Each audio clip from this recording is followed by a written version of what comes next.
ప్రకటన గ్రంథము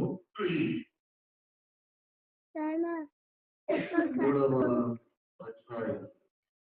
ప్రకటన గ్రంథం 3వ అధ్యాయము 1వ వచనం నుండి 5వ వచనం వరకు మాటలు చదువుకొని దేవుడు ఏమై ఉన్నాడో ఆయన ఆరాధించడానికి ప్రయత్నం చేస్తాం. ప్రకటన గ్రంథం 3వ అధ్యాయము 1వ వచనంలో నుండి నాకు పలకండి. సార్దీసులో ఉన్న సంఘపు దూతకు నాకు రాయుము. 7 నక్షత్రములను దేవుని 7 ఆత్మలను గలవాడు సంగతులేవనగా నీ క్రియలను నేను ఎరుగుదును. ఏమనగా జీవించుచున్నావన్న పేరు మాత్రం ఉన్నది కానీ నీవు మృతుడవే. నీ క్రియలు నా దేవుని ఎదుట సంపూర్ణమైనవిగా నాకు కనబడలేదు. కనుక జాగరూకుడవై సావనై ఉన్న మిగిలిన వాటిని బలపరచుము. నీవెలాగో ఉపదేశం పొందితివో, ఎలాగో వింటివో జ్ఞాపకం చేసుకొని దాన్ని కైకొనొచ్చు మారు మనస్సు పొందుము. నీవు జాగరూకుడవై ఉండని ఎడల నేను దొంగవలే వచ్చేదను. ఏ గడియలో నీ మీదికి వచ్చేదనో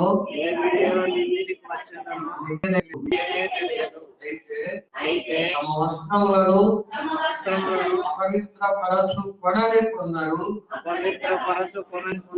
సార్దీసులో నీ యొద్ద ఉన్నారు. వారు అర్హులు కనుక నల్లని వస్త్రములు ధరించుకొని నాతో కూడా సంచరించగలరు. జయించువాడు తెల్లని వస్త్రములు ధరించుకొనును. జీవగ్రంథములో నుండి అతని పేరు ఎంత మాత్రమును విడిచిపెట్టక నా తండ్రి ఎదుటను ఆయన దూతల ఎదుటను అతని పేరు ఒప్పుకొందును. సంఘములతో ఆత్మ చెప్పుతున్న మాట ఎదిగలవాడు వినుగాక. సార్దీసు సంఘం. ఇది ప్రకటన గ్రంథములో యోహాను భక్తి ద్వారా దేవుడు రాయించినటువంటి ఉత్తరాలలో 5వ సంఘం సార్దీసు సంఘం. మొదటి సంఘం ఏది అడుగులు చెప్పండి. మొదటి సంఘం ఎఫెసు సంఘము. 2వ సంఘం మొదలు చెప్పండి. స్ఫురణ సంఘం. 3వ సంఘం పెర్గమా సంఘం. 4వ సంఘం ఏదైనా సంఘం. 5వ సంఘం సార్దీసు సంఘం. కాబట్టి ఈ సార్దీసు అనేటువంటి సంఘాన్ని దేవుడు తన యొక్క ఉత్తరముతో దాని స్థితిని, దాని గతిని, దాని భవిష్యత్తును తెలియచెప్పడానికి ఈ ఉత్తరాన్ని ఆయన రాశాడు. ప్రతి సంఘానికి ప్రత్యేకమైన రీతిలో ఆయన తనను తాను పరిచయం చేసుకుంటూ ఆ సంఘానికి తన యొక్క గొప్పతనాన్ని వివరించే ప్రయత్నం చేశాడు. ఈ 3వ అధ్యాయం 1వ వచనంలో సార్దీసు అనేటువంటి సంఘానికి దేవుడు తనను తాను పరిచయం చేసుకుంటూ చెప్పిన మాట ఏమిటంటే, మాకు పలకండి, 7 నక్షత్రములను దేవుని 7 ఆత్మలను గలవాడు చెప్పు సంగతులు ఏమనగా దేవుడు ఏమని ఆ సంఘానికి తనను తాను పరిచయం చేసుకుంటూ ఉన్నాడో ఈ వచనము మనకు తెలియజేస్తుంది. 7 నక్షత్రములు దేవుని 7 ఆత్మలు గలవాడు చెప్పు సంగతులు ఏమనగా. దీని వివరణ చాలా కోణాలలో దేవుని యొక్క వాక్యంలో మనం చూడవచ్చు. అయితే మనకు అర్థమైన రీతిలో ఈ యొక్క లక్షణం లేక 7 నక్షత్రములు 7 ఆత్మలు అనేటువంటి వాటిని కలిగినటువంటి ఆయన గొప్పతనము, ఆయన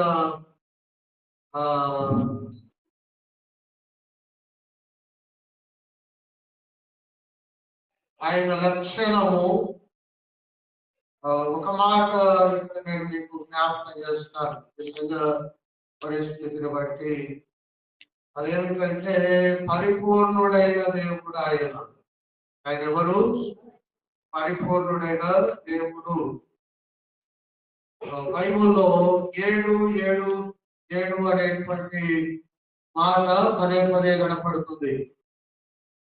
7 నక్షత్రములు, 7 ఆత్మలు, 7 సంఘాలు, 7 బూరలు, 7 రోజులు, 7 సంవత్సరాలు, ఇలా బైబిల్లో 7 అనేటువంటి సంఖ్య పరిపూర్ణతను సూచిస్తుంది. దేవుడు సార్దీస్ అనేటువంటి ఈ సంఘానికి తనను తాను పరిచయం చేసుకుంటూ ఆ సంఘానికి, ఆ సంఘములో ఉన్నటువంటి విశ్వాసులకు, ఆ సంఘము చుట్టూ ఉన్నటువంటి ప్రజలకు ఆయన పరిపూర్ణుడు, ఆయన లేకుండా ఏది పరిపూర్ణమైనది కాదు అని సంఘానికి, సంఘము చుట్టూ ఉన్న ప్రజలకు ఆ మాటను తెలియచేయడానికి 7 నక్షత్రములు 7 ఆత్మలు గల వాడు అని తనను తాను పరిచయం చేసుకుంటూ ఉన్నాడు. 7 అనగా పరిపూర్ణత. కాబట్టి ఆయన పరిపూర్ణుడైన దేవుడు. ఈ లోకం అసంపూర్ణమైనది. లోకంలో ఉన్న ప్రతిదీ కూడా పరిపూర్ణతను పొందుకోవడానికి ప్రయత్నం చేస్తుంది, కానీ పరిపూర్ణత లేనిది. కాబట్టి నేను పరిపూర్ణుడను అని ఆ సంఘానికి ప్రత్యేకంగా జ్ఞాపకం చేయవలసి వచ్చింది. ఆ పరిపూర్ణుడైనటువంటి దేవుడు ఆ సంఘం యొక్క స్థితిని కూడా చెప్పాడు. మనం కూడా ఆ సంఘ స్థితిని చాలా సార్లు జ్ఞాపకం చేసుకున్నాం. మీకు చాలా నోటిలో నానిన మాట అది. 3వ అధ్యాయం 1వ వచనం చివరి లైన్లో చెప్పండి, జీవించుతున్నావన్నా నేను మాత్రం ఉన్నది. The person you are speaking with has put your call on hold. Please stay on the line. మీరు సంఘం యొక్క స్థితి దేవుడు ఆ సంఘంతో చెప్తున్నాడు.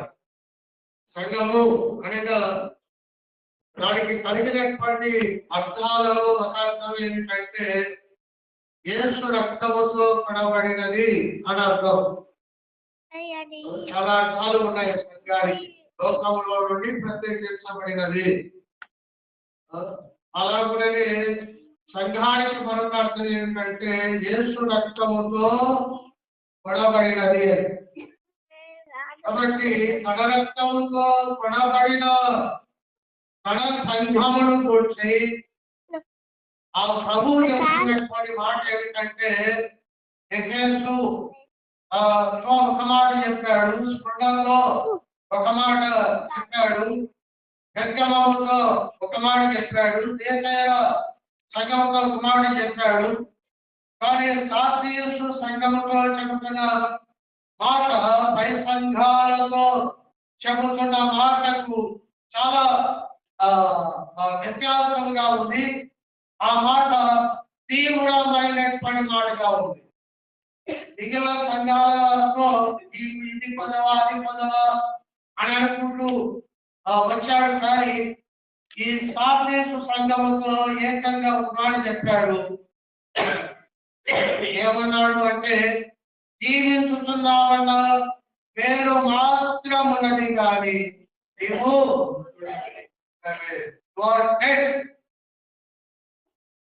నీవు మృతుడవే. ఈ మాట వినడానికి కూడా ఇష్టపడవు, వినడానికి కూడా ఇష్టం లేని మాట. కానీ ఆయన ఆ సృష్టికర్త అయినటువంటి దేవుడు తన మనస్సులో ఉన్న భావాన్ని దాచుకోకుండా సంగముతో చెప్తున్నాడు. కాబట్టి చాలా సందర్భాలలో ఎవరైనా మనం ఒక మాట అంటే దానికి త్వరగా రియాక్ట్ అవుతాం. అందుకే ఆ మాట మీద వ్యక్తి రియాక్షన్ చూసిన తర్వాత ఆ మాట పలికిన వ్యక్తి తరచుగా అనేటువంటి మాట ఏమిటంటే, ఉన్నమాట అంటే ఉనికి ఎక్కువ, ఉన్నమాట అంటే ఉనికి ఎక్కువ. అది పరిస్థితి. ఏమన్నంటే ఉలిక్కి పడి వెంటనే మన ముఖంలో ఉన్నటువంటి హావభావాలన్నీ మారిపోతాయి. కానీ సార్దీసు సంఘం దేవుడు తన స్థితిని ఉన్న మాటలు ఉన్నట్టుగా చెప్పాడు. కానీ ఆ సంఘం ఉలిక్కి పడలేదు.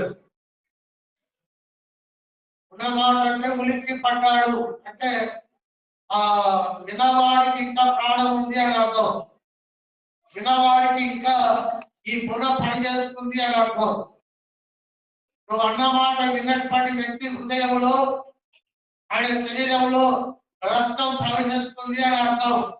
అందుకే నువ్వు అన్న వెంటనే వాడి బుర్ర పనిచేస్తుంది, వాడి రక్తం ప్రవహిస్తుంది, వాడు ఇంకా మన స్వయంలో ఉన్నాడు. కాబట్టి నీవు అన్న వెంటనే వాడు ఉలిక్కి పడతాడు. కానీ సార్దీసు సంఘం దేవుడు ఆ సంఘాన్ని, ఆ సంఘ స్థితిని దానికి జ్ఞాపకం చేసినప్పుడట ఆ సంఘం కనీసం ఉలిక్కి కూడా పడలేదట. అందుకే వాడిని అన్నాడు, నీవు జీవిస్తున్నావు అన్న పేరు మాత్రం ఉన్నది కానీ నీవు విచిత్రం ఏమిటంటే సార్దీస్ అనేటువంటి మాటకు అర్థం ఉజ్జీవము అని అర్థం. సార్దీస్ అనేటువంటి మాటకు అర్థం ఏమిటి? ఉజ్జీవము. కానీ ఆ సార్దీస్ అనగా ఉజ్జీవము అనేటువంటి అర్థము కలిగిన పేరు పెట్టుకున్న సార్దీసు సంఘములో ఉజ్జీవము కాదు కానీ జీవము కూడా లేదు. ఆ మాటకు ఉజ్జీవం అనే అర్థం. చాలా ఉజ్జీవముతో అనగా చాలా అద్భుతమైనటువంటి అభివృద్ధి కలిగిన సంఘము అని దానికి పేరు, ఆ పట్టణానికి పేరు. కానీ దేవుడు ఉజ్జీవము అని పేరు పెట్టుకున్న ఆ పట్టణానికి వచ్చినప్పుడు దానిలో జీవము కూడా లేదు. దానిలో ఏం లేదు, జీవము కూడా లేదు. కాబట్టి దానితో దేవుడు అన్నాడు, నీవు మృతుడనే డెడ్. ఆ సంఘంలో ప్రజలు ఎవరు అని అంటే మొదటి వచనం చివరి పదం మృతుడవు అనేటువంటి పదం. కాబట్టి కొంతమంది చచ్చితులు ఆ సంఘంలో ఉన్నారు. జాగ్రత్తగా వినండి. ఆ సంఘంలో ఒక గుంపు చచ్చిన గుంపు. రెండవ గుంపు ఎలాగ ఉన్నారు అంటే 2వ వచనం చివరి లైన్లో సావనై ఉన్న అనేటువంటి మాట ఈ బైబిల్లో ఉందా? ఆ పుస్తకంలో లేదు. ఈ బైబిల్ చూసుకోండి. ఉందా మీ బైబిల్లో? ఆ పుస్తకం ఏమైనా పడుతుంది నల్లపడి చూడమన్నప్పుడు బైబిల్ చూడాలి. వెనుక ఉండగా నా ముఖాన్ని చూడాలి.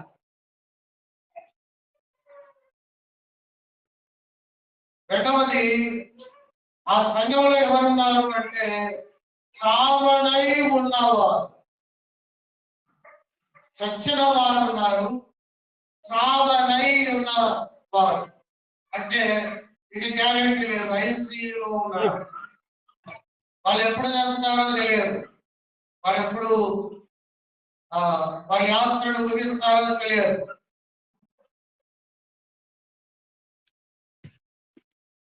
ఆ సాధ్య సంఘంలో ఉన్నటువంటి మనసు గుంపు ఎవరు అని అంటే 4వ వచనం మొదటి లైన్లో 4వ వచనం మొదటి లైన్ తమ వస్త్రాలను అపవిత్ర పరచు కొనని వారు. అదంతా వివరించడానికి 3వ లైన్లో చెప్పాడు. వారు అర్హులు. వారెవరు? అర్హులైన వారు. అర్హులు. సంఘంలో ఎవరున్నారు అంటే చచ్చిన గుంపు ఒకటి ఉన్నది. రెండవది సావనైన గుంపు ఒకటి ఉంది. మూడవది అర్హులైన గుంపు, దేవునితో కూడా ఉండడానికి అర్హులైన గుంపు. కాబట్టి నీవు నేను ఏ గుంపులో ఉన్నామో మనం పరిశీలన చేసుకోవాలి. అందరినీ ఒకే గాడికి కట్టేసిన దేవుడు కాదు ఆయన. సంఘంలో మెజారిటీ ఎవరై ఉన్నారంటే చచ్చినోళ్ళు ఉన్నారు. కాబట్టి ఎప్పుడైతే మెజారిటీ చచ్చిన వారుగా ఉన్నారో ఆ సంఘం అంతటికి ఆ పేరు వచ్చింది, చచ్చిన సంఘం అని.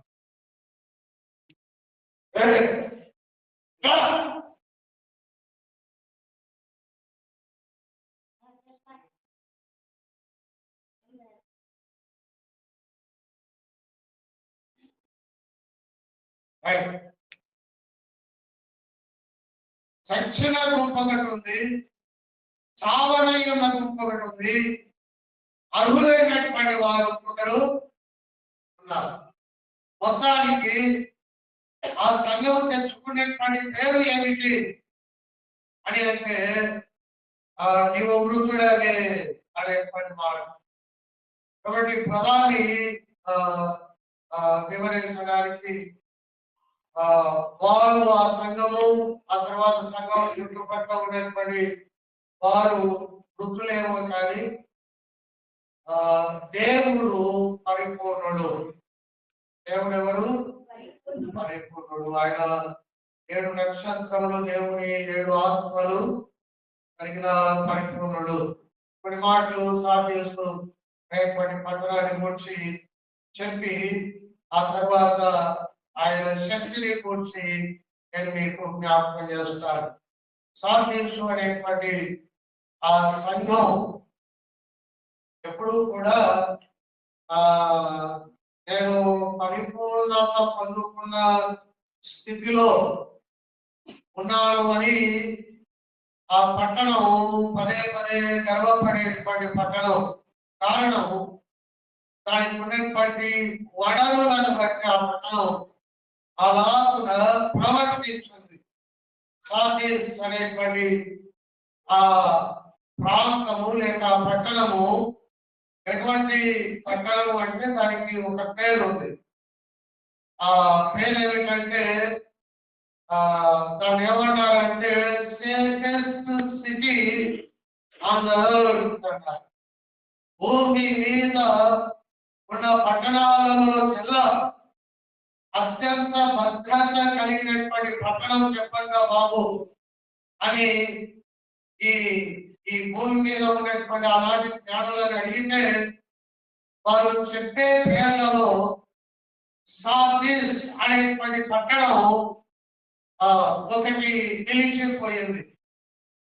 భద్రత ఏ పట్టణానికి ఎక్కువగా ఉంది భూమి మీద అంటే అలాంటి పట్టణాలలో సార్దీస్ అనేటువంటి పట్టణం శత్రు దుర్భేద్యమైన పట్టణం అని దానికి పేరు.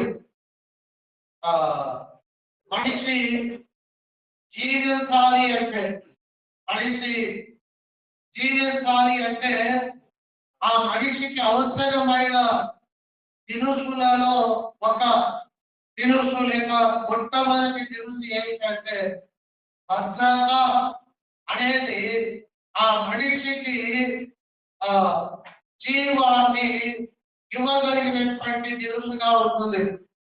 నేను జీవించాలి అంటే నాకు అవసరమైనది ఏమిటి? భద్రత లేదనుకోండి నేను బ్రతకను. అర్థమవుతుందా? తల్లి గర్భము ఆ పిల్లవాడికి భద్రత. గర్భము దాటితే ఆ పిల్లవాడు బ్రతకడు. కాబట్టి భద్రత అనేది ఒక వ్యక్తిని జీవింప చేయడానికి అవసరమై ఉన్నటువంటి ఒక తెలుసు. కనుక సార్దీసు పట్టణం భద్రత కలిగిన పట్టణం. కారణం అది ఎందుకు అంత భద్రంగా ఉంది అని అంటే ఈ పట్టణం పెర్మోస్ అనేటువంటి పర్వత శ్రేణుల మీద పర్వత శిఖరము మీద కట్టబడిన పట్టణం.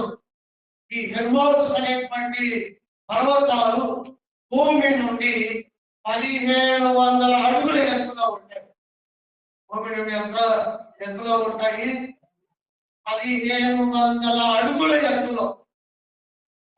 1500 అడుగుల ఎత్తులో హెర్మోస్ పర్వత శ్రేణుల మధ్య అనగా చుట్టూ పర్వతాలే. ఆ పర్వతాలు 1700 అడుగుల ఎత్తులో ఉంటాయి. ఆ ఎత్తైన పర్వతాల మీద సార్దీస్ పట్టణం ఉంది.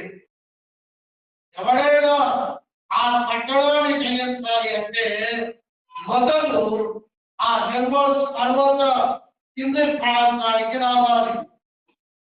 కనుక వారి శత్రువులు వారి పట్టణాన్ని జయించడానికి పర్వతం యొక్క అడుగు భాగానికి ప్రయాణం చేస్తూ వస్తారనుకోండి.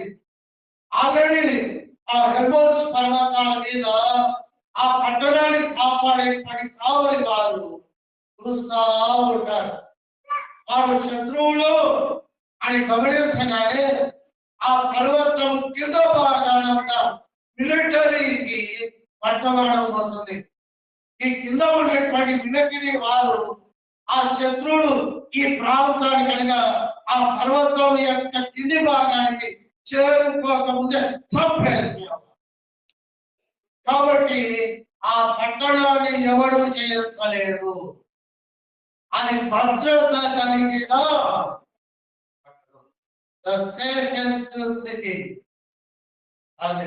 భూమి మీద శత్రు దుర్భేద్యమైన పట్టణముగా అది పేరు దాల్చింది. కాబట్టి సార్దీస్ అనేటువంటి ఆ పట్టణం ఉజ్జీవము గల పట్టణం అని ఎందుకు పేరు వచ్చింది? దాంట్లో ఎప్పటికీ జీవం ఉంటుంది, దాంట్లో ఎప్పటికీ ఉద్యోగం ఉంటుంది అనేటువంటి పేరు ఎందుకు వచ్చిందంటే దానిని ఎవరు చేయంగా లేడు. కాబట్టి మేము ఎప్పుడు జీవిస్తాము అనే ఆలోచన ఆ పట్టణానికి ఉన్నది. ఆ పట్టణంలో ఉన్న విశ్వాసులను కూడా అది పాల్పడిపోయింది. మేము కూడా జీవిస్తాం అనేటువంటి దాని వివరణ తర్వాత చెప్తాను. మొదటి లక్షణం మనిషి బ్రతకడానికి ఒకటి భద్రత కావాలి. కాబట్టి సార్దీసు పట్టణానికి భద్రత పుష్కలంగా ఉంది. ఇక రెండవది మనిషి బ్రతకడానికి బలము కావాలి, భద్రత కావాలి. ఆ పట్టణానికి భద్రత ఉంది. ఎవరు రాలేడు. 1500 అడుగుల ఎత్తున వారు ఉన్నారు కనుక శత్రువు ఎక్కడున్నప్పటికీ త్వరగా కనిపెట్టేసి వెళ్ళి వాళ్ళని హత్య చేస్తున్నారు. దీన్ని ఎవరు చేయించలేదు. కాబట్టి భద్రత కలిగిన పట్టణం కనుక దానికి జీవం ఉన్నారు. రెండవది జీవించాలి అంటే ధనం కావాలి. ఈ సార్డిస్ అనేటువంటి పట్టణం భద్రతకు పేరెన్నికైన పట్టణము. రెండవది ధనం విషయంలో మరి ప్రపంచంలో ధనం కలిగిన పట్టణాల జాబితాలో లెక్క పెడితే మొదటి 10 పట్టణాలలో ప్రపంచంలో అత్యధికమైన ధనము కలిగిన పట్టణాలు ఒక 10ని లెక్క పెడితే ఆ మొదటి 10లో సార్డిస్ అనే పట్టణం పేరు సంపాదించుకుంది. సార్డిస్ అనే ప్రపంచంలో ధనికమైన పట్టణాలలో మొదటి 10 స్థానాలలో ఈ పట్టణం ఎక్కడో ఉండడం. ధనవంతమైన పట్టణం. మనిషి బ్రతకాలి అంటే ధనం జగత్ అనేది ధనం ఉంటే భూమి మీద మనిషి బ్రతకనేటువంటి సామెత లాగా ఇది ధనము కలిగిన పట్టణం.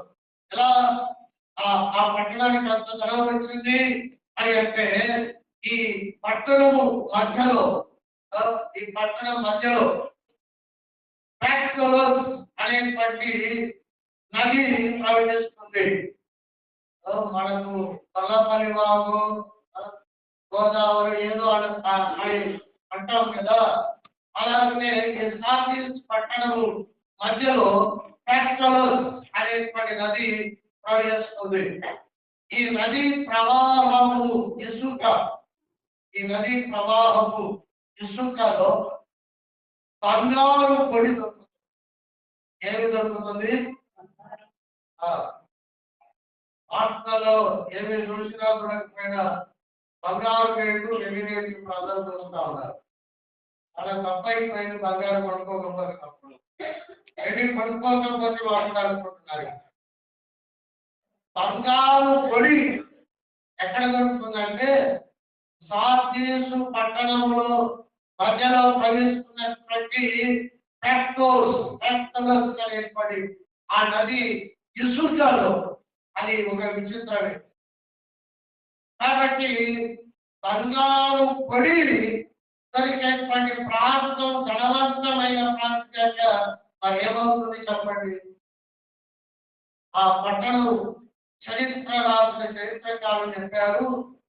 ఆ బంగారు యొక్క ప్రభావాన్ని బట్టి విస్తారమైన బంగారు దొరుకుతున్నటువంటి ఆ పరిస్థితులను బట్టి ఆ పట్టణంలో ధనవంతులు ఏం చేస్తారంటే వారి సమాధులను బంగారుతో నింపుకున్నారు. వారి సమాధులను దేశంలో నింపుకున్నారు బంగారు. చరిత్రకారులు ఆ పట్టణం శిథిలమైపోయిన తర్వాత తవ్వకాలు తగినప్పుడు కొన్ని సమాధులలో బంగారు విలువలు కలుపుకున్నారు. అంటే అర్థం ఏమిటి? ఆ పట్టణంలో నివసించిన వారు వారి సమాధులను బంగారుతో నింపుకున్నారు. నేను వచ్చినప్పుడు ఆ బంగారుతో నింపబడిన ఈ సమాధుల్లో నేను ఉంచబడాలని అగ్రిమెంట్ రాదు. అరిమతై యోసేపు అనేటువంటి వ్యక్తి యేసు ప్రభువుని శిలువ వేసినప్పుడు ఆయన సమాధిలో యేసయ్యను పెట్టారు. అనగా అరిమతై యోసేపు తన సావుకు ముందు తన సమాధిని నిర్మిస్తున్నారు. అది మన పద్ధతి. మన పద్ధతి ఏమంటే నేను దక్షిణలో నా కొడుకు పొలం పడేవారు, నా కొడుకు ఇల్లు కట్టించి నేను కావాలి, నా కొడుకు ఒక ఉద్యోగం చేసిన తర్వాత నేను దక్షిణ బాగుంది. కానీ కొన్ని అవసరాలు ఎలా ఉంటాయంటే నేను చచ్చే ముందు నేను సమాధి కట్టుకోవాలి. కనుక ఇంత సార్డిస్ అనేటువంటి పట్టణంలో ఆ నది పరివాహక ప్రాంతంలో ఉన్న ఇసుకలో బంగారు పొడి విస్తారంగా దొరకడానికి పెట్టాలి. ప్రపంచంలో చాలా ధనవంతమైన పట్టణం దానికి ఉన్నటువంటి తన సమృద్ధిని బట్టి సార్డిస్ పట్టణంలో మొట్టమొదటిసారి బంగారు నాణ్యాలు, వెండి నాణ్యాలు తయారు చేసి ఇతర దేశాలకు పంపిణీ జరిగింది. బంగారు నాణ్యాలు ఆర్టీసీలోనే తయారైంది. ఇప్పుడు భారతదేశం యొక్క రూపాయల నాణ్యం, రూపాయల నాణ్యము, ప్రాచీన కాలంలో వెండి నాణ్యాలు, కంచు నాణ్యాలు, రాగి నాణ్యాలు ఉండేవి. అవన్నీ కూడా ప్రపంచంలో మొట్టమొదటిసారి తయారు చేసిన పట్టణం ఏదంటే సార్దీస్. అక్కడ నుండి బంగారు నాణ్యం బయటకు వచ్చింది, అక్కడ నుండి వెండి నాణ్యాలు బయటకు వచ్చాయి. దాన్ని చూసి దాన్ని సప్లై చేస్తుంది మిగిలిన ప్రపంచం. కాబట్టి ధన సమృద్ధి కలిగిన ప్రాంతం ఏదంటే సార్దీస్. మొదటిది భద్రత, దానికి ఎటువంటి అపాయం రాదు, అంత భద్రత కలిగిన పట్టణం. రెండవది ధనం, ఇంకా దానికి ధనదే చదవలేదు. ఆలోచించండి, సమాజంలోనే బంగారు పెట్టుకున్నారంటే ఇక వాళ్ళ సమృద్ధి పట్టణాలు. కాబట్టి వారు మేము బ్రతుకుతో అని ప్రపంచానికి చెప్పుకుంటూ బ్రతికేస్తారు. మూడవ ప్రాముఖ్యమైనటువంటి మాట చెప్తారు. అదేమిటి అంటే ఈ సార్దీస్ అనేటువంటి పట్టణంలో అర్టెమిస్ అనేటువంటి దేవత ఆరాధన, అర్టెమిస్ అనేటువంటి దేవత ఆరాధన జరిగేది. మనకు కోసం మన ఏదో ఉంటుంది కదా, అట్లా వాళ్ళకు అర్టెమిస్ అనేటువంటి దేవత. ఎఫెసు పట్టణంలో ఒక దేవత ఉంది. ఏమిటి ఆ దేవత అంటారు?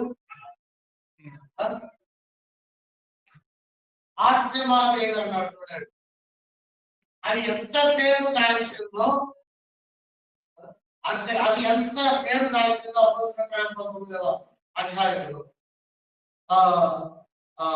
అర్టెమిస్ అనేటువంటి సార్దీస్ దేవత అంత పేరు దాల్చింది. కారణం ఏమిటంటే ఈ దేవత యొక్క లక్షణం ఏమని ఆ పట్టణస్తులు భావిస్తారంటే, బ్రతికించే శక్తి అర్టెమిస్ అనేటువంటి దేవతకు ఉందట. లక్షణాన్ని బ్రతికించే శక్తి ఈ దేవతకు ఉంది. ఒక వ్యక్తి బతకాలంటే ఒకటి భద్రత, మొదటి దినుసు అని చెప్పారు. రెండవది ధనము ఒక దినుసు అని చెప్పారు. ఇంకా మూడవ దినుసు బతకాలంటే పుట్టించిన ఏమైనా చదివితే బతికించేవాడు ఉన్నాడు అనుకోండి. నేను చచ్చాను, నన్ను బతికించేవాడు ఒకడు ఉన్నాడు అనుకోండి, ఇక నాకన్నా గొప్పవాడు ఎవడన్నా ఉంటాడు ఇక. కాబట్టి ఈ పట్టణానికి భద్రత, బతకడానికి అవసరమైన భద్రత ఉంది. రెండవది, ఈ పట్టణానికి బ్రతకడానికి అవసరమైన ధనము ఉంది. మూడవది, ఈ పట్టణంలో అర్టెమిస్ అనేటువంటి దేవత అనగా చనిపోయిన వారిని బ్రతికిస్తుంది అనే దేవత ఈ పట్టణంలో ఉంది. కాబట్టి ఆ పట్టణస్తులందరూ మేము జీవించగలము అనే గర్వంలో వెళ్ళిపోయినారు. అందుకే ఆ పట్టణానికి ఉజ్జీవం అనేటువంటి పేరు గల సార్దీస్ అనేటువంటి నామం దానికి పెట్టబడింది. కాబట్టి సార్దీస్ అనేటువంటి పేరు అర్థం ఉజ్జీవం. ఒక వ్యక్తి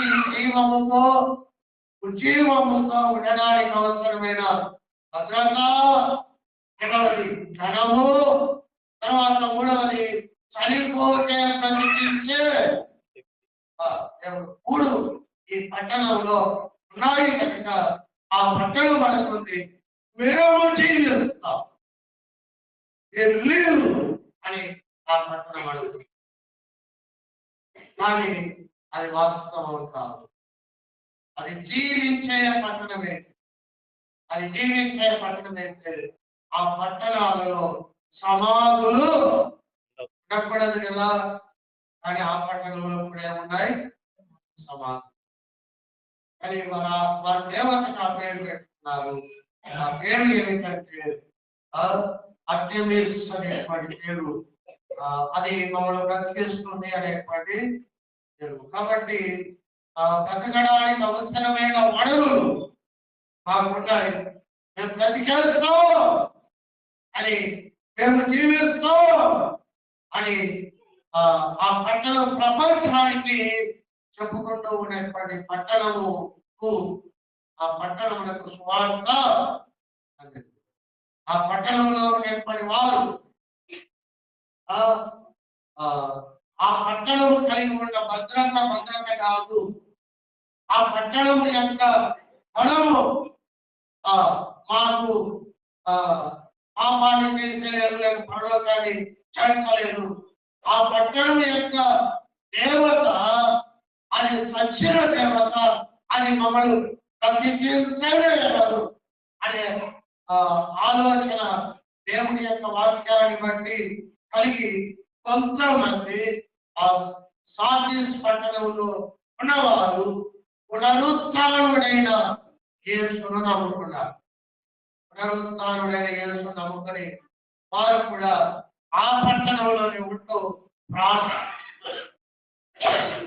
ప్రార్థన ఆరాధనలు వారు జరుపుకుంటూ ఉండగా కాలం అలా జరిగిపోయింది. మొదట నమ్ముకున్నారు, ప్రార్థన, ఆరాధన, సువార్త, అన్యక్రమాలు ఇవన్నీ జరుగుతూ ఉండగా ఒకనొక కాలం వచ్చింది. ఇది ఈ సార్దీస్ సంఘం యొక్క కాలం ఏమిటంటే దిద్దుబాటు కాలం అని సంఘ చరిత్ర చెబుతుంది. సంఘము ప్రారంభించబడిన తర్వాత 1500 సంవత్సరం నుండి 1800 సంవత్సరం వరకు ఉన్న సంఘ చరిత్ర ఈ సార్దీసు పట్టణంలో ఉన్న సంఘానికి సరిపోయినటువంటి చరిత్రగా చరిత్రకారులు చెప్తూ ఉన్నారు. ఏమైనప్పటికీ ఇటువంటి పట్టణంలో భద్రత ఏసే, మా ధనము ఏసే, మా జీవం ఏసే అని నమ్మిన సంఘము దేవుడి కొరకు ప్రత్యేకించబడింది. ప్రారంభంలో ఉద్యోగం కలిగినటువంటి సంఘముగా, ప్రారంభంలో కార్యక్రమాలను జరిగించేటువంటి సంఘముగా, ప్రారంభంలో ప్రభు పట్ల ఆ శక్తి కలిగినటువంటి సంఘముగా మన యొక్క ప్రయాణాన్ని ప్రారంభించింది. కానీ కొంతకాలానికి ప్రభు ఆ సంఘాన్ని చూసినప్పుడు ఆ సంఘాన్ని దేవుడు ఒక మాటతో దాని యొక్క స్థితిని చెప్పవలసి వచ్చింది. ఆ మాట ఏమిటంటే, నీవు జీవించుతున్నావన్న పేరు మాత్రం నీకు కలిగాలి, నీవు. కాబట్టి పట్టణం సార్దీసు పట్టణం మేము బ్రతుకుతాం అన్నది. కారణం మా పట్టణంలో భద్రత, మా పట్టణంలో ధనం, మా పట్టణంలో బ్రతికించే దేవత ఉంది కాబట్టి మేము బ్రతికేస్తాం అని పట్టణం అన్నది.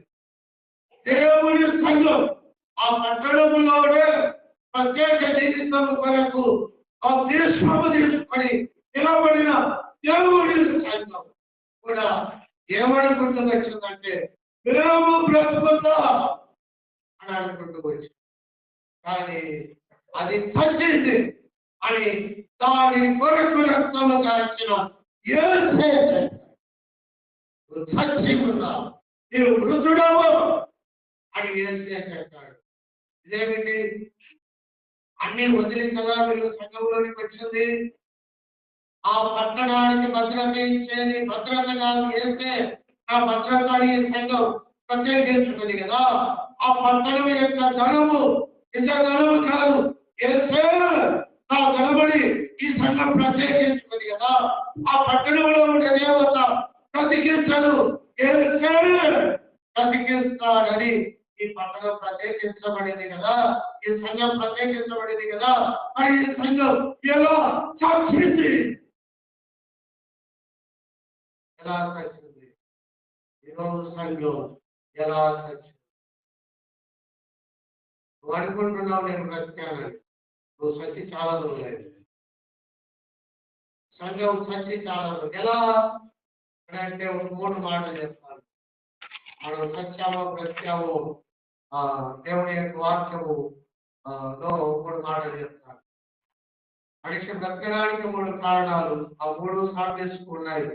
అవి నిజం కాదు అని ఆ ఊళ్ళో ఆ పట్టణంలో ఉన్న వాళ్ళ కొంతమంది యేసును నమ్ముకొని సంఘంగా ప్రత్యేకించబడ్డారు. కానీ ఆ సంఘంలో ప్రత్యేకించుకున్న వారు కూడా సత్యాలని కారణం ఏమిటి? వారు సత్యాలని దేవుడు ఎదుర్కొన్నాడండి. 3 కారణాలు చెప్తారు. మొదటి కారణం ఏంటంటే లూకాసు వార్త 15వ అధ్యాయం. లూకాసు వార్త 15వ అధ్యాయం 24వ వచనం చూడండి.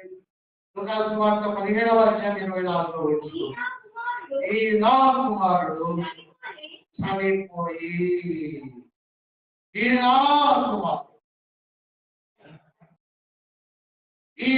కుమారుడు తప్పైనటువంటి తప్పైన కుమారుడు తిరిగి తల్లి ఎందుకు వచ్చినప్పుడు ఆ తండ్రి చెప్పినటువంటి మాట ఏమిటంటే ఈ నా కుమారుడు చనిపోయి. ఎప్పుడు చచ్చిపోయాడు? వాడు మళ్ళా వచ్చాడుగా. మరి తండ్రి ఏమంటారు? ఈ నా కుమారుడు చనిపోయి ఈ నా కుమారుడు నా కొడుకు చచ్చిపోయి ఎలా చచ్చాడు? కట్టుకున్నాడుగా. ఇక్కడ కూడా సంఘము నీవు జీవిస్తున్నామన్న పేరు మాత్రం వాడు బ్రతికే ఉన్నాడు కానీ తండ్రిని అడిగి నా కుమారుడు చనిపోయి అంటాడు. మై సన్ వాజ్ లాస్ట్ కాదు, మై సన్ వాజ్ డెడ్. తప్పిపోయి నా కుమారుడు అని మనమంటాం. కానీ ఆ తండ్రి అన్నాడు చచ్చిపోయి. మన పెట్టిన పేరు తప్పిపోయిన కుమారుడు కాదు, చచ్చిపోయిన రియల్ మీనింగ్ అది. ఈ నా కుమారుడు చనిపోయి. సంఘంలో చచ్చిపోయినటువంటి వ్యక్తి ఎలా చచ్చిపోతాడు? ఎప్పుడు చచ్చిపోతాడు అంటే వాడు ఎప్పుడు చచ్చాడు అంటే వాడు నన్ను విడిచి దూరముగా వెళ్ళిన రోజు చచ్చిపోయాడు. దేవుణ్ణి విడిచి పెట్టిన రోజు నువ్వు చచ్చిపోయాడు. ఫలానా సంఘం మా సంఘం కూడా ఉండండి. ఏ సంఘం ఇది? నిల్వాయ సంఘం. ఎక్కడ ఉండాలని? ములకలపేట పోగే పెద్ద చెట్లు ఉండదా? నువ్వు దక్కినావు అసలు. అందరికీ చర్చగా చెప్తున్నా కానీ ఆ చర్చకి వచ్చి ఎంతకాలం అయింది? నువ్వు చర్చి చాలా రోజులైంది. నేను భక్తిని ఆడుకుంటున్నావు. తండ్రితో గజజంపులు చేసుకొని వెళ్దాం.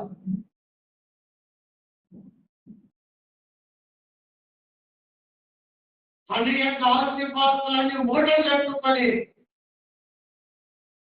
ఆయన రక్తాన్ని పంచుకున్న నీకు నువ్వు దాటి వెళ్ళావు. ఎప్పుడైతే దేవుడిని నమ్మిన తర్వాత ఆ దేవుడితో నాకు సంబంధం లేదని తెంపుకొనిపోయిన రోజే నువ్వు చచ్చావు. చచ్చిపోయావు. నువ్వు బతికినట్లు. కాబట్టి చాలా మంది మేము బతికే నేర్చుకోవాలంట. నువ్వు చచ్చి చాలా కాలం అయింది. నీకు అర్థం అవ్వట్లేదు. ఏదో కుమారుడు చనిపోయి కుమారుడు చనిపోయి మందిరానికి ఎంత దూరం అయ్యో? దేవునికి ఎంత దూరం అయ్యో?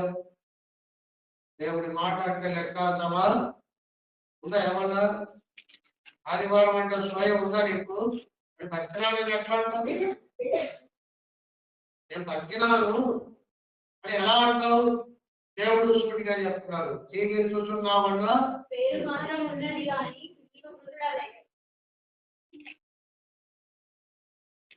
ఏమన్నా అడగడం ఒక్కడే తెలుసు. అడిగినంత మాత్రం నువ్వు బతికినట్లా?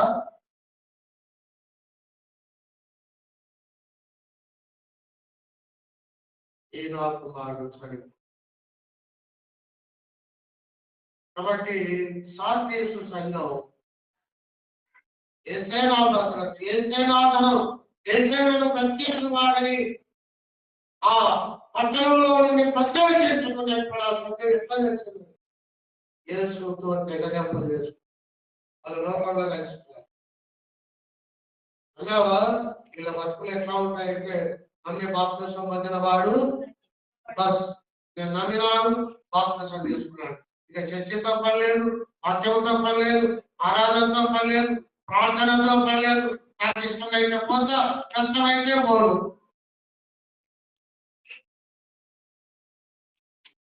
నా పురుగులు కొరికి ఈరోజు పో, ఇంకా 3 వారాలు సెలవు పెట్టుకో అని ఇది ఎక్కడో నన్ను కొలిస్తే పోతా అంటే ఇది నిజంగా దేవుడితో లింక్.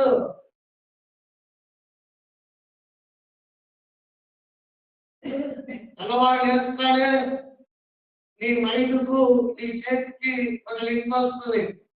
ఏమిటి? దేశంగా కుదర పళ్ళు తోమని లింక్ వస్తుందా రాదా?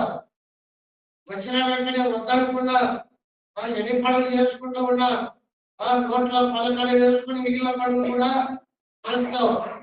ఏ రోజు అంటే ప్రతిరోజు కట్టలు ఇవ్వడానికి అడవికి వెళ్తే మీరు అడవికి వెళ్ళినప్పటి మీరు పాలపంట పెట్టుకుని రోడ్లో తిరిగి ఇంటికి వచ్చేంత వరకు దాన్ని నములుకుంటూనే వస్తారు కదా. ఆ స్వయం ఉంది. కానీ దేవుడి స్వయ కనీసం వారానికి ఒక ఆదివారం కూడా రాదు. నీకు దేవుడికి లింకే ఉంది.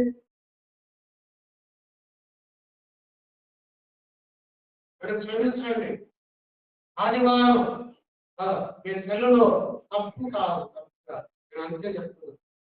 అది కూడా ఓడ్చుకోవాలంటే నేను చెప్తున్నాను, విషయం చెప్తున్నాను. ఆదివారం దేవుడి పాట మీరు స్టేటస్ లో పెడితే మన భక్తులు అయిపోతావా? ఆదివారం దేవుడి మందిరంలో నువ్వు లేవుగా. నీ సెల్లులో దేవుడు ఉన్నాడు, కానీ నీలో ఏం లాభం?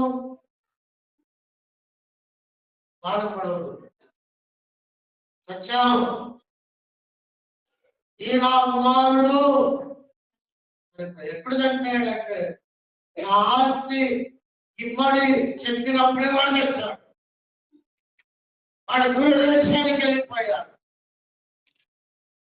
తండ్రి యొక్క స్వరము వినపడనంత దూరదేశానికి వెళ్ళిపోయాడు. ఎప్పుడు వినపడుతుంది తండ్రి స్వరం?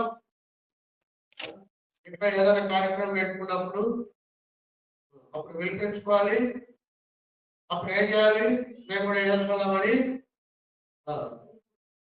వినోదం చేసుకున్నాడు ఈ వారంలో కాబట్టి వినోదం అందరూ ఇది అందరికీ సంబంధించిన మాట.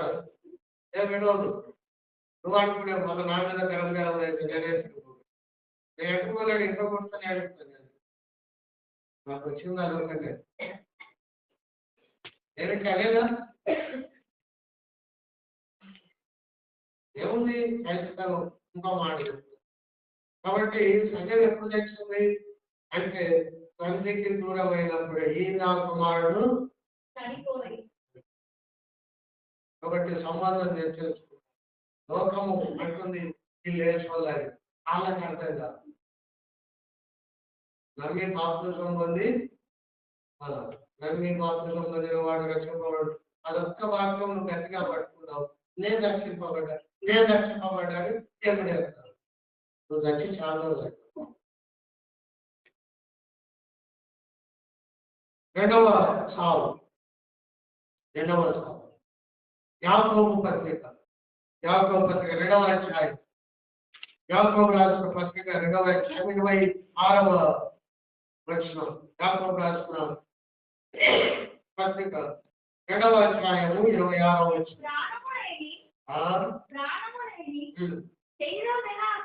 ఏమీ లేని శరీరము, ప్రాణము లేని శరీరము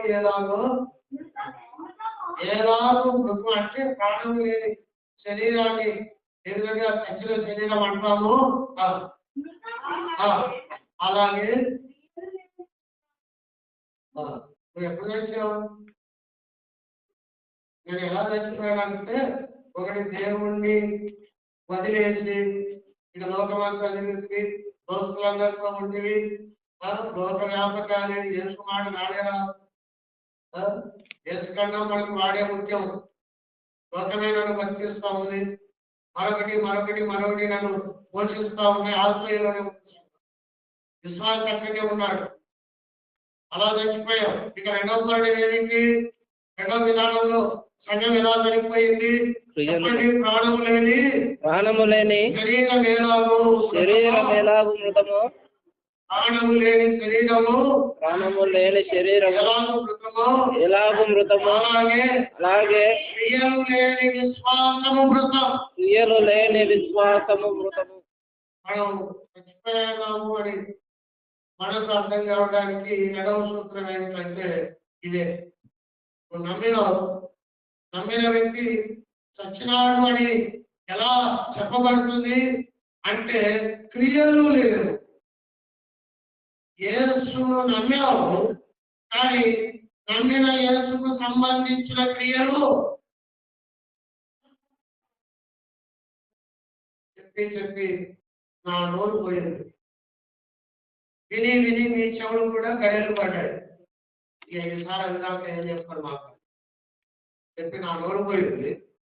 ఇది మన చెవులు కూడా గడలు పడ్డాయి. ఒకటి ప్రారంభంలో చెప్పారు, సంఘంలో 3 గుంపులు. ఒకటి చచ్చిన వాళ్ళు ఉన్నారు, రెండవది రావడానికి సిద్ధంగా ఉన్న వాళ్ళు ఉన్నారు, మూడవది అర్హులుగా ఉన్న గుంపు ఉన్నది. వాళ్ళని బట్టి మిగిలిన గుంపులు బతుకుతున్నాయి. అర్హులుగా ఉన్న గుంపు వాళ్ళు దేవుడితోనే సంబంధం కలిగి ఉన్నారు, వారు అర్హులు. రెండవది వారు క్రియలు కూడా చేస్తూ ఉన్నారు. వారు ఆదివారం పక్క వస్తారు, శుక్రవారం క్రియ ఉంది, బుధవారం గ్రహకుడిక క్రియ ఉంది, ప్రతిరోజు బైబిల్ చదవడం క్రియ ఉంది, యవనస్తుల క్రియ ఉంది, కొంతమంది కూతూ పోయారు క్రియ ఉంది, కొంతమంది నమలకూడనిది నమలరు క్రియ ఉంది, కొంతమంది తాగకూడనిది తాగరు క్రియ ఉంది, కొంతమంది బతుకమ్మ దగ్గరికి పోరు ఆడరు క్రియ. కానీ కొంతమందికి క్రియలు. అందుకే వాళ్ళు వచ్చి కూర్చున్నా నెమ్మదిగా కూర్చు, వాళ్ళు వచ్చి పొరపాటుతో మంచిగా కానీ నెమ్మదిగా కూర్చున్నారు. ఏమన్నా ఈ రోజు అంటే ఆయనకి ఎందుకు పడుతుంది, వాక్యంతో సంబంధం ఏమి వచ్చిన కూర్చున్నా పోయి క్రియ ఏది? కాబట్టి ప్రభు అన్నారు, నీవే చూస్తున్నావు అన్న పేరు నిద్ర పెట్టుకున్నావు. నువ్వు నచ్చి చాలా లేదుగా, తన రక్తముతో అనుకున్నావు వాడిని. ఆయన చెప్పిన మాట ఏంటంటే నువ్వు నచ్చావు. ఆయన హృదయం ఎంత గాయమైతే ఆ మాట లేదు లేవు. 24 గంటలు ప్రార్థన. ఇక మమ్మల్ని పుట్టనియడా 24 గంటలు నీ కొడికే ఆలోచన చేస్తున్నటువంటి దేవుని యొక్క ఆలోచనలను గురించి ఎప్పుడైనా ఆలోచన చేస్తున్నా? 24 గంటలు నేను రక్షించడానికి ఆయన పడుతున్న ఆరాధనని ఎప్పుడైనా ఆలోచన చేస్తావా? ఆయన ఈడి కొరకు ఈమె కొరకు నేనెందుకు చావాలి అని అనుకొని ఆ పరలోకంలో ఈ సాగు ఈ చేతిలో పెట్టి వదిలేసి ఆరగంటలో నువ్వు నేను కాలిపోయే వారంగా అలా కూడా వదిలిపెట్టలేదే. నీ గురించి నీ క్షేమం గురించి ఆయన ఆలోచన చేసి తన ప్రాణాన్ని కలువరి శిలలో ఆ తృణప్రాయముగా అప్పగించాడు. సమాధించబడి మృత్యుంజయుడిగా తెలియజేశాడు. రక్షణ కార్యం అయిపోయిందని చెప్పేసి ఆయన అవరవడి పరలోకంలో ఆయన నెమ్మదిగా లేడు. అది కుటుంబాలు పడుతుంటాయి. దీని కొరకు ఆయన నిరాటంగా విజ్ఞాపన చేస్తూ నీవేమో ఆయన దాని కొరకు వచ్చాడు, చచ్చాడు, మరి తిరిగి లేచాడు, ఆయన ద్వారా నాకు మోక్షం జరుగుతుందని పడి ఆ మాట నమ్మాలి అంటే ఆ మాట నీకు వినిపిస్తూ ఉండాలి. అలా ఆయన పరిగణించుకొని మరి శిష్యులను ప్రపంచం అంతటికి పంపించాడే. ఆ శిష్యులతో చెప్పాడు, నీ భార్య నీకు ముఖ్యం కాదు, నీ పిల్లలు నీకు ముఖ్యం కాదు, నీ దేశం నీకు ముఖ్యం కాదు, నీ ఆరోగ్యం నీకు ముఖ్యం కాదు, నీకు ముఖ్యము నీవే. నువ్వు ఏ జాతిలో కనపడిన వారి కదా వారు హతసాక్షులయ్యారు. ఎంత దేవుడు నీ కొరకు చేస్తే ఈరోజు నువ్వు దేవుని కొరకు ఒక క్రియ లేదు. ఆయన పిలిచాడంటే చేసుకుని పోవడమే. ఆ పని ఉందంటే చేసుకొని పోవడమే. దానికి క్షమించాలి, మీరు పట్టిన సంతోషం. ఏం చేద్దాం మరి? ఏది క్రమం ఏది? సాధ్యసు సంఘం నమ్మని వారు వచ్చారు, నమ్మని చెప్పుకుంటేనే పడే సంగతులు క్రియలు లేవు. పెళ్లిళ్ళు చేసుకుంటారు, పాస్టర్ వచ్చి గొంతు చేసుకొని వాక్యం చెప్తారు. యేసు నమ్మరా బాబు, వీడికి ఒక ఆశ. ఆ పెళ్లికి ఎవడో దేవుణ్ణి నమ్మనోడు నీ పుణ్యాన్ని బట్టి, అంటే నీ ఇంట్లో జరిగే పెళ్లిని బట్టో మరొక కార్యాన్ని బట్టో నమ్మనోడు ఎవడో వచ్చాడు ఆ పెళ్లిలో, లేకపోతే ఆ ఇంట్లో జరిగేటువంటి కార్యక్రమానికి అని వీడు ఈ పాస్టర్ ఏం చేస్తాడు? మొత్తం సువార్త చెప్తాడు. చేసే నిజమైన దేవుడయ్యా, ఇక పెళ్లికి వచ్చావు, మళ్ళా నువ్వు కలుస్తావో లేదో నాకు తెలియదు, నేను నిన్ను కలుస్తానో లేదో గ్యారంటీ లేదు. కాబట్టి ఈ పెళ్లిలో నువ్వు కలిసావు, ఇదిగో ఈ ఇంట్లో జరిగిన ఈ కార్యక్రమంలో నువ్వు కలిసావు, ఇదిగో యేసు మాట చెబుతున్నా, పొద్దు చేసుకొని చెబుతున్నా, యేసును నమ్ముకో అని చెబితే వాళ్ళు నమ్మడంలో చెప్పుకున్నారు అనుకుంటున్నారు, అది వేరే విషయం. కానీ ఈ చెప్పినోడు, ఈ వాక్యం చెప్పినోడు ఇటు వచ్చేసాడు మూటములో చదువుకొని, వీడి ఇటు రాగానే ఆ మా పాటలు, వీడు చెప్పిన స్వార్థ కథమే. ఏది నీ క్రియ? ఇంతైనా బాధ, నొప్పి, వేదన, సినిమా పాటలు పెడతావా? నువ్వు సత్యంగా బ్రతికావా? ఎందుకు వినిపించి దేవుడి నామమును బదులు చేశావు? దేవుడి గుండె పగిలి చెప్తున్నాడు, నువ్వు సత్యం.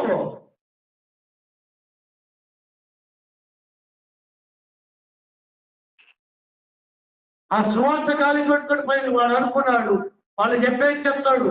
మనం కూడా ఒకవేళ పొరపాటున నవ్వితే మనం కూడా ఈ పాటలు పెట్టుకొని ఎగిరి తుంచి క్రియలు లేవు. ఏం చెప్పేయవు? నాకు బతుకు లేదు, ఇంకొకరికి భక్తి కలిగిన జీవితాన్ని చూపడానికి మనస్సు లేదు. స్వార్థ ఏమైపోయింది? నీ పాటతో కథవు, తినుము, త్రాగుము, దేవుడి కొరకు ఏమైనా కార్యం చేసేవో నువ్వు ఆ డీజేల కొరకు వేలు, ఆ డీజే కొరకు, ఆ సౌండ్ సిస్టమ్ కొరకు వేలైనా ఇస్తావు, కానీ దేవుడి కొరకు ఈ చిటికల వేలు కంత కష్టము కూడా చేయవు. కాబట్టి సాధ్యసు సత్యమా? నువ్వు సత్యం. ఒకటి, నాతో నీకు సహవాసం పోయింది. 2, యాకోబు పత్రికలో ఇంతవరకు చదువుకున్నట్టుగా 2వ అధ్యాయం 26 వచనం చెప్పండి. ప్రాణము లేని శరీరం ఎలాగూ మృతమో, ప్రాణము లేని శరీరం ఎలాగూ మృతమో, అలాగే క్రియలు లేని విశ్వాసము మృతము. కాబట్టి నేను లోకములో చేసేటువంటి పని కాదు క్రైస్తవ్యం, ఇది క్రియలతో కూడుకున్నది. కాబట్టి క్రియలు లేకపోతే నువ్వు చచ్చినోడివే, నువ్వు చచ్చిన దానవే. కనుక జాగ్రత్తగా గమనించండి. క్రియలు దేవుడు చూస్తాడు. నువ్వు మారావు, నువ్వు మార్పు చెందావు అనడానికి నీ క్రియలే సాక్ష్యం. ఇక 3వది చూడండి, తిమోతికి రాసిన మొదటి పత్రిక 5వ అధ్యాయము. తిమోతికి రాసినటువంటి మొదటి పత్రిక 5వ అధ్యాయము 6వ వచనం చదువుతున్నాం. తిమోతికి రాసిన మొదటి పత్రిక 5వ అధ్యాయము 6వ వచనం. సుఖభోగముల యందు చెప్పండి. సుఖభోగములందు సుఖభోగములయందు ప్రవర్తించున్నది బ్రతుకుచుండియు చచ్చినదయ్యుండును. సుఖము భోగము. సంఘంలో ఉన్న వాళ్ళకి ఏం కావాలి? సుఖాలు కావాలి. 3 గంటల వాక్యం చెప్తాడా? ఎన్ని గంటలు? అదే రాజకీయం మాట్లాడు, ఉదయం నుండి రాత్రి వరకు మాట్లాడు. కేసీఆర్ గేట్ దగ్గర కూడా నువ్వు నేను పోలేను, కానీ కేసీఆర్ గురించి ఎన్ని గంటలు చెప్తావు?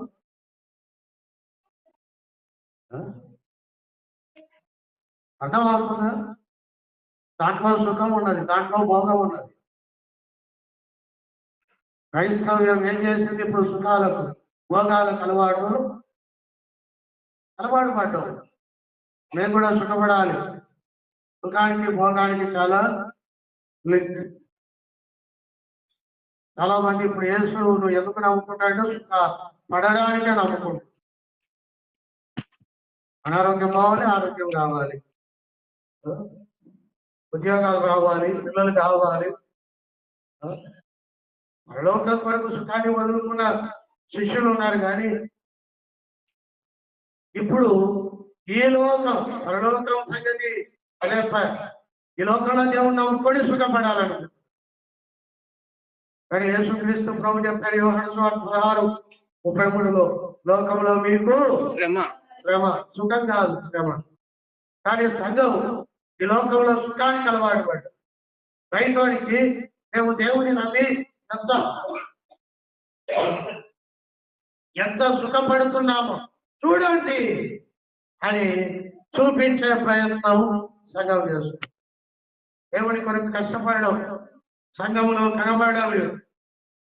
కాబట్టి ఎప్పుడు తగ్గావు అంటే యేసును నమ్మి కూడా సుఖానికి భోగానికి అలవాటు పడ్డప్పుడే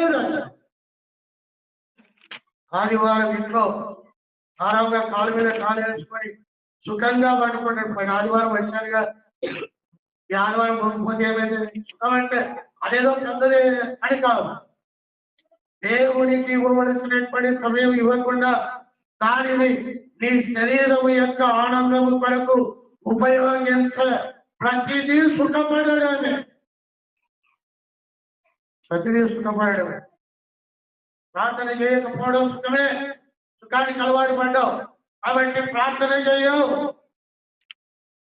సుఖానికి అలవాటు పడ్డావు కాబట్టి గృహ గుడికకు రావు. సుఖానికి అలవాటు పడ్డావు కాబట్టి ఎవడస్తుల గుడికకు రావు.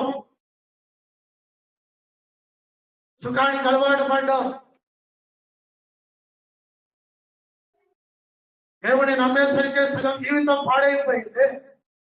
ఇక మిగిలినటువంటి ప్రతి జీవితాన్ని కూడా దేవుని కొరకు ఖర్చు పెట్టకుండా ఈ శరీరాన్ని నా కుటుంబంలో ఉన్నటువంటి వ్యక్తుల శరీరాలు సుఖపరచడానికి ఉపయోగపరిస్తే ఇక నేను చచ్చినవాడితో సమానమని తిమోతి పత్రికలో దేవుడు రాస్తూ ఉన్నాడు.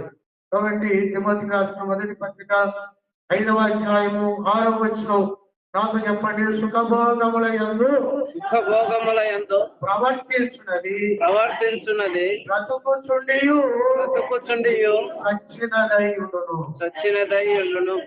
కాబట్టి సుఖపడద్దని కాదు, ఇల్లు కట్టుకోవాలి. ధనవంతుడు ఎవరు? యోబు తూర్పు దేశం అంతటా ధనవంతుడు. కానీ యోబు అరుణోదయమున లేచి తన పిల్లలందరి కొరకు ఒక్కొక్కరి కొరకు బలి ఏమి అది చీకట్లో లేచి ఏమి సాధించాలి? యోగు ఎంత తక్కువ అని చెప్పండి. 8 గంటలు 10 గంటలు లేవచ్చు కదా. నా భావం అది. డబ్బు ఉండడం తప్పు కాదు, ఇల్లు కట్టుకోవడం తప్పు కాదు, ఆస్తులను అనుభవించడం తప్పు కాదు. కానీ దేవుని మూలకు పడేస్తాడు. యోగు మూలకు పడేయలేదు. అన్ని ఉన్నప్పుడు అన్నోదయ ప్రార్థన ఉంది.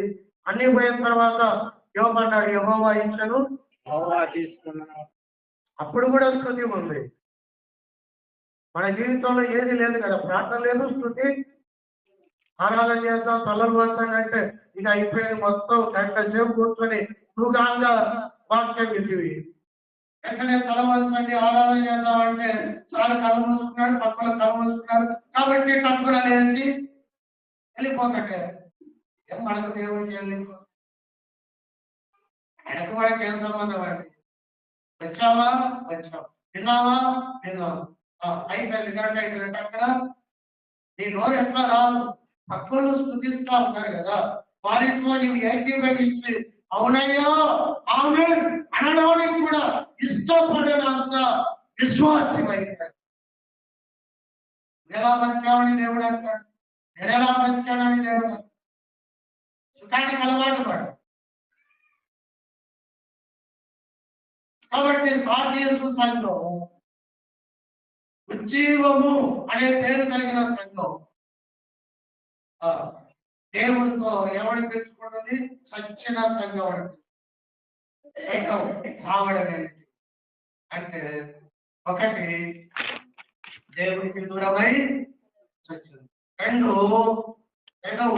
క్రియలు ఆపు చేసి మేము బాగా కష్టపడ్డామంటే లేకపోతే ఈ చర్చ అయ్యేదా 100% నువ్వు లేకపోతే ఈ చర్చ అయ్యేది కాదు, నేను కూడా ఒప్పుకుంటాను. కానీ చర్చ అయిన తర్వాత చేతులు కట్టుకొని కూర్చోమన్నాడు దేవుడు. చేతులు కట్టుకొని కూర్చో ఇంకా ప్రార్థన చేయకు, అసలు మందిరానికే రాదు అన్నాడు దేవుడు. క్రియలు ఆగిపోయాయి. ఏం కట్టావు ఇప్పుడేం చేసావు చెప్పు, ఇప్పుడు నీ క్రియలు ఏమయ్యాయో చెప్పు. ఆగిపోయాయి, చచ్చిపోయాయి అంటున్నాడు. ఇక మూడవది ఏమిటంటే సుఖము సుఖం శరీరానికి, భోగం అంటే లోకంలో అన్ని అందరితో మేము అధికారం చెలాయించాలి, మా పేరు అందరూ భోగం అంటే అదే ఘనత, లోక ఘనత కోరుకోవడం. అలా కూడా సంఘము చచ్చింది.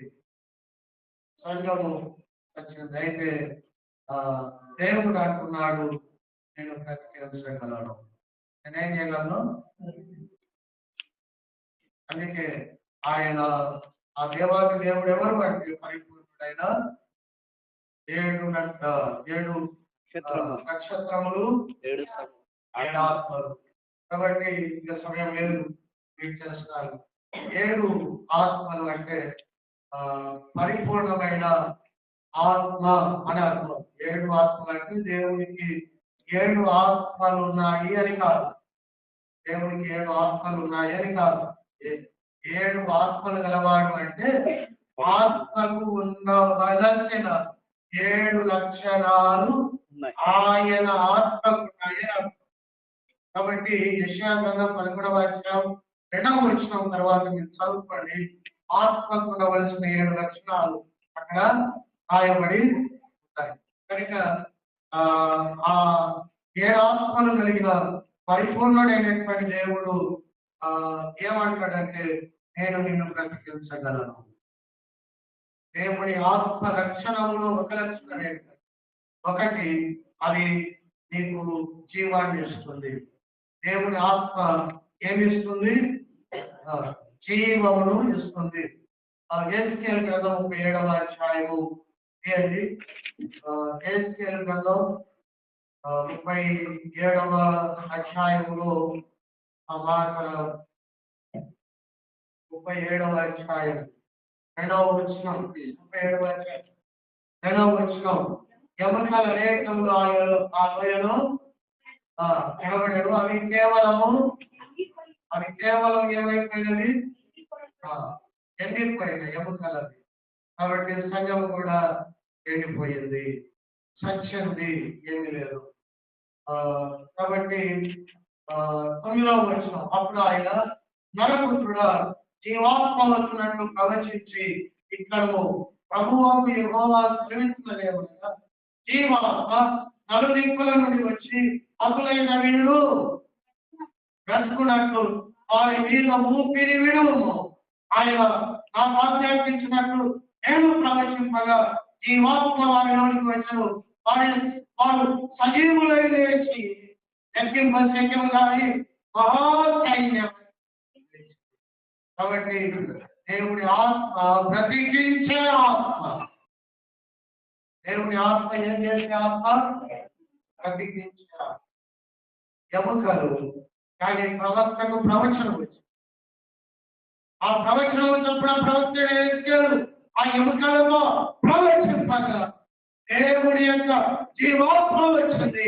ఎముకలలోనికి జీవం ప్రవహిస్తున్నట్టుగా తెలిసింది. కాబట్టి దేవుడు ఏమంటున్నాడు? నేను జీవింప చేయగలను. అందుకే పాట పాడతాం, ఎండిన ఎముకలనియు తిరిగి, అది లోకానికి అసాధ్యం, నీ దేవుడికి సాధ్యం. చచ్చిన స్థితిలో ఉన్నప్పటికీ ఆయన నేను బ్రతికించగలడు. అందుకే ఆయన పరిపూర్ణుడైన సాధ్య సంఘంలో చనిపోయిన వాడిని బ్రతికించే దేవతగా పేరు దాచిన అర్టెమిస్ అనేటువంటి దేవతకు ఆ శక్తి లేదు. కానీ సావును చంపి పునరుద్ధరుడైన యేసుకు ఆ శక్తి. ఆ పునరుద్ధరుడైన దేవుడు పరిపూర్ణుడు. నువ్వు చూడవు అని ఏ నోరైతే నిన్ను కూర్చి సాక్ష్యము చెప్పిందో ఆ నోటిలో నుండి జీవము నిన్ను తిరిగి బ్రతికింప చేయగలవు.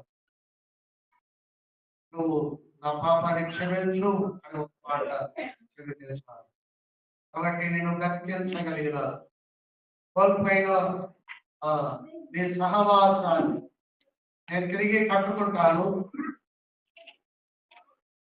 అని నువ్వు చెప్పగలిగితే, కోల్పోయిన నా క్రియలను నేను తిరిగి చేస్తాను అని నువ్వు చెప్పగలిగితే,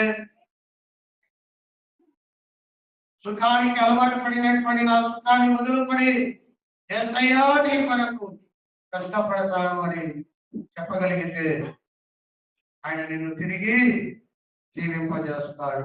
ఆయన పరిపూర్ణుడు. మృతమైన దానిని సజీవముగా చేయగలిగినటువంటి దేవుడు ఆ సంఘానికి ప్రత్యక్షమై, నేను పునరుద్ధారుడను, ఇదిగో నీకు నేను తోడుగా ఉంటాను, జయించు వాడికి అనే మాట ఆ సంఘానికి గుర్తు చేస్తూ, కనుక జయిద్దాం. జయించే ఆ మనస్సు నీకు నాకు దేవుడు అనుగ్రహించేవాడుగా ఉన్నాడు. ఆ పునరుద్ధారుడైన దేవుడు మనం ఆరాధన చేసి కనపడుతాం. కళ్ళు వచ్చండి, కళ్ళు వచ్చండి. ఆ ప్రభువును మనం స్తుతిద్దాం. అందరం కలిసి ఆ దేవుని స్తుతిద్దాం. ప్రభువా, నీవు పరిపూర్ణమైన దేవుడవు. నేను చచ్చిన స్థితిలో ఉన్నటువంటి నన్ను బ్రతికించే సామర్థ్యం కలిగిన పరిపూర్ణత నీలో ఉన్నది. సాగడానికి సిద్ధమై ఉన్నా నన్ను తిరిగి ప్రభువా జీవింపజేయగలిగిన పరిపూర్ణత నీలో ఉన్నది. అయ్యా, నీతో కలిసి ఆనందం పొంది నడిపించగలిగినటువంటి పరిపూర్ణమైనటువంటి సామర్థ్యం నీలో ఉంది. పరిపూర్ణమైన దేవ, పునరుద్ధారుడమైన దేవ, 7 నక్షత్రములు చెందబడుకొని 7 ఆత్మలు కలిగిన దేవ, నీవు నాకు దొరికినందుకు నీకు స్తోత్రం. నన్ను బ్రతికించగలిగిన దేవుడవు, మరణం నుండి జీవంలోనికి దాటింపగలిగిన దేవుడవు, నిజీవ క్రియలను విడిచిపెట్టినట్టుగా చేసి ప్రభా తిరిగి ఈ వైపు చూడగలిగేపడి సామర్థ్యము ఇవ్వగలిగిన పరిపూర్ణత కలిగిన దేవానికి స్తోత్రమని ఆ దేవుని మనం ఇద్దాం. ఆ దేవుని మనం గడపడతాం. ఆ దేవుని మనం గొప్ప చేద్దాం. ఆ దేవుని మనం కొడియాడుతాం. అందరం నోరు తెరిచి ఆ ప్రభువును స్తుతిద్దాం. ఎవరు మౌనంగా ఉండొద్దు. మనం చచ్చిన వారమైన ఆయన బ్రతికించగలడు. మనం చావడానికి సిద్ధంగా ఉన్నా ఆయన తిరిగి నేను చేయి పట్టి జీవంతో నిలపగలడు.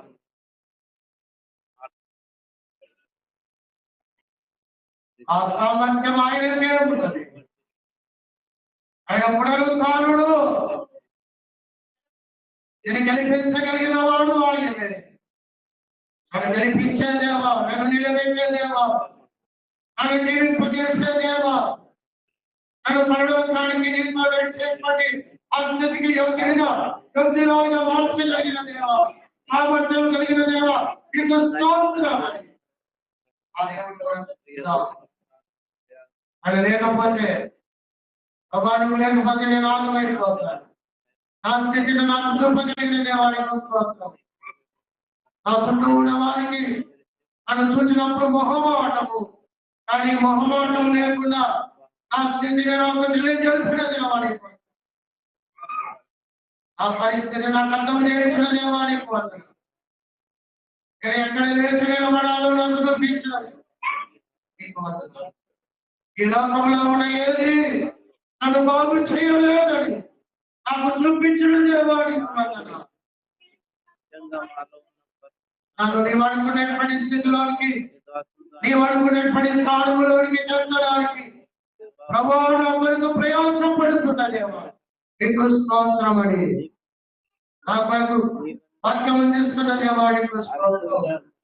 నా కొరకు దేవాడైనా ప్రభువుడైనా నా హృదయాన్ని గాయపడిపోయినా నాకు మేలు చేయాలని ఇష్టపడిన దేవానికి దేవాడైనా నన్ను మరచిపోని దేవానికి స్తోత్రం.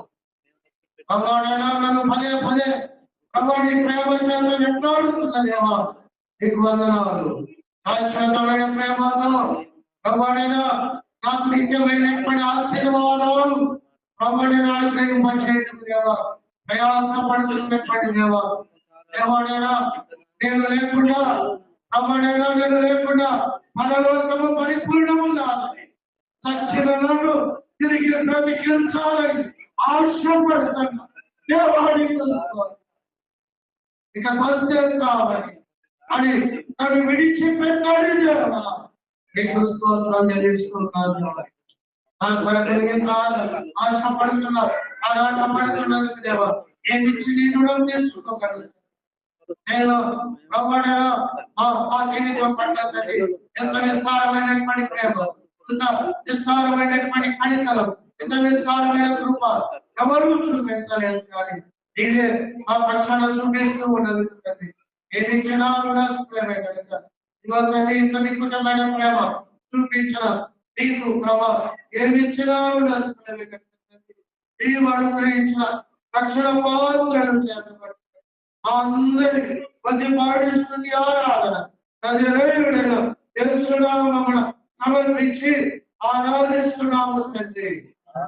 ఆమేన్. అందరూ లేచి పడి ప్రభువును స్తుతిద్దాం. ప్రభువుకు అర్పణలు.